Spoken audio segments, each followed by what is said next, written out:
ప్రజలకు తీర్పు ఇచ్చిండ్రు.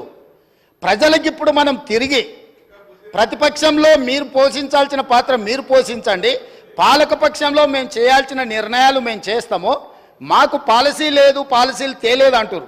ఇంతవరకు 10 ఏళ్ళు ఉన్నారు, మీరు ఎనర్జీ పాలసీ తెచ్చిండ్రా, టూరిజం పాలసీ తెచ్చిండ్రా, డెవలప్మెంట్ పాలసీ తీసుకొచ్చిండ్రా, అగ్రికల్చర్ పాలసీ తీసుకొచ్చిండ్రా?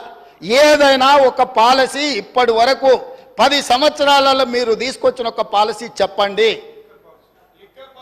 అదొక్కటి మాత్రం వచ్చింది. ఇంకా నేను అనదలుచుకోలేదు, అంత లోతుకు వెళ్ళదలుచుకోలేదు. ఎందుకంటే అనవసరమైన విషయాలు సభలో మనం ఎక్కువ చర్చించడం వల్ల ఉపయోగం లేదు.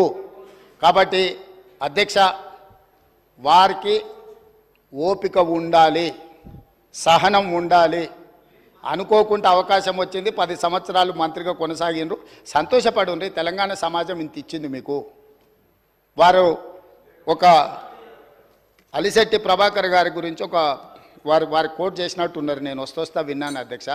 సేమ్ అదే అలిశెట్టి ప్రభాకర్ గారు కూడా ఒక మాట చెప్పిండ్రు అధ్యక్ష. అది చెప్పి నేను మళ్ళా దీని మీద వివరణ ఇచ్చినప్పుడు మిగతా డీటెయిల్ చెప్తా. అదే అలిశెట్టి ప్రభాకర్ గారు ఇంకొక మాట కూడా చెప్పిండ్రు అధ్యక్ష.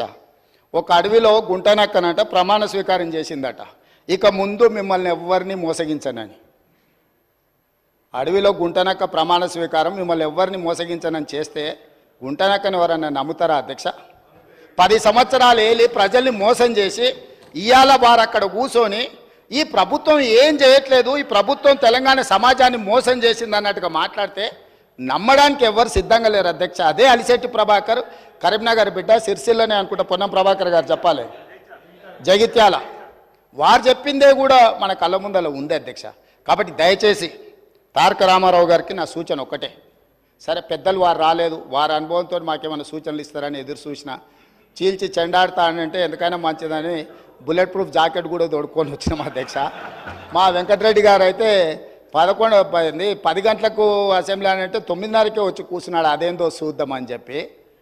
ఒక సినిమాలో మీకు తెలుసు కదా అధ్యక్ష, నేను ఊరు బయట ఉన్న కొండను ఎత్తుతా మీరు రాండి అని సవాల్ ఇస్తుండే ఒక ఆయన. ఊరంతా వచ్చిందారే ఎట్లెత్తుతాడో చూద్దామని. ఇంకా పేల్వాన్ కూడా కొండ దగ్గరకు వచ్చిండు. వచ్చి మొత్తం జబ్బలు జరుచుకొని తొడలు కొట్టుకొని చెప్పిండట, మీరు అందరు కలిసి ఎత్తి నా మీద పెట్టుండి మోసి చూపిస్తా అని. గట్లనే ఉంది అధ్యక్ష వాళ్ళ చీల్చి చెండాడు కూడా. కాబట్టి దయచేసి ఇప్పటికైనా ఇప్పటికైనా ప్రభుత్వం అధ్యక్ష, ఈ ప్రభుత్వం విధానపరమైన నిర్ణయాలు తీసుకుంటుంది, ఈ ప్రభుత్వం పాలసీలు తీసుకొస్తుంది, ఈ ప్రభుత్వం రైతు పాలసీ తీసుకొస్తుంది, అంటే వ్యవసాయ పాలసీ తీసుకొస్తుంది, ఈ ప్రభుత్వం స్పోర్ట్స్ పాలసీ తీసుకొస్తుంది, ఈ ప్రభుత్వం ఆర్టిఫిషియల్ ఇంటెలిజెన్స్కు సంబంధించిన పాలసీ తీసుకొస్తుంది, ఐటీ అండ్ ఇండస్ట్రీస్ పాలసీ తీసుకొస్తుంది ప్రభుత్వము, ఎనర్జీ పాలసీ తీసుకొస్తుంది ప్రభుత్వము. మేము తీసుకొచ్చే పాలసీలల్లా మీరు సలహాలు సూచనలు ఇవ్వండి. ధరణి మీద కూడా మేము పాలసీ తీసుకొస్తాం. ఇవాళ రేపు మా రెవెన్యూ శాఖ మంత్రి గారు ఇప్పటి వరకు చేసిన ఎక్సర్సైజ్ అంతా ధరణి రిలేటెడ్ కూడా, దానికి సంబంధించి ఏమేమి విషయాలు పాలసీ మేము తీసుకురావాలనుకుంటున్నాం తప్పకుండా మా మంత్రి గారు చెప్తారు. వారు కూడా ఏమైనా సలహాలు సూచనల అనుభవం ఉంటే వారిని ఉపయోగించాల్సిందిగా 2 గంటలు తీసుకున్నారు అధ్యక్ష. 2 గంటల సరిగ్గా 2 గంటలు మాట్లాడినారు. 2 గంటలల్లా ప్రతి విషయం రాజకీయ కోణంలో విషం జిమ్ముడు తప్ప రాష్ట్ర ప్రయోజనాల కోసం వారు ఏమైనా సూచన చేసిండ్రా? ఇట్లా ఉంటే ప్రజలు అక్కడ కూడా ఉండనియరు అధ్యక్ష. కాబట్టి ఇప్పటికైనా ఏమైనా సూచనలు చేస్తే తప్పకుండా, ఎందుకనంటే వాళ్ళు 10 years ప్రభుత్వంలో ఉన్నారు, తెలంగాణ స్థితిగతులు ఆర్థిక వనరులు వాళ్ళకి తెలుసు. కాబట్టి డెఫినెట్గా వాళ్ళ ఎక్స్పీరియన్స్ నుంచి రాష్ట్రానికి ఏదైనా ప్రయోజనం ఉంటే డెఫినెట్గా తీసుకుంటాము. చివరిగా ఒకటే ఉదాహరణ, 95 నుంచి 2004 వరకు చంద్రబాబు నాయుడు గారు కొన్ని విధానాలు తీసుకొచ్చిండు.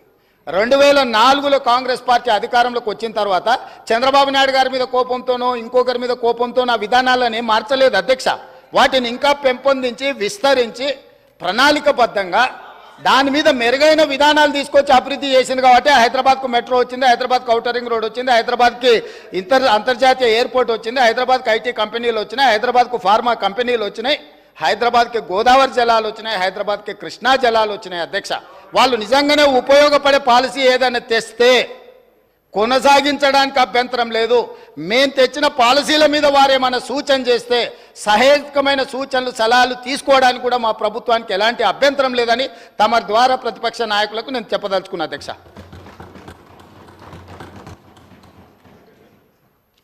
I thank the Honorable Chief Minister for his intervention, sir. చాలా విషయాలు చెప్పారు, ధన్యవాదాలు సార్. గౌరవ ముఖ్యమంత్రి గారికి నేను అనేది ఒకటే సార్, మీరు పాలసీలు తెస్తామన్నారు. ఇప్పటివరకు అయితే తెచ్చిన పాలసీ అయితే ఇది లేదు. మీకు ఇప్పటివరకు ఏ పాలసీ లేదు. జలసీ తప్ప కేసీఆర్ అంటే ఏ పాలసీ లేదు మీకు. అది మీ ప్రారంభం, మేము చేయగలిగింది ఏం లేదు. అధ్యక్ష వారే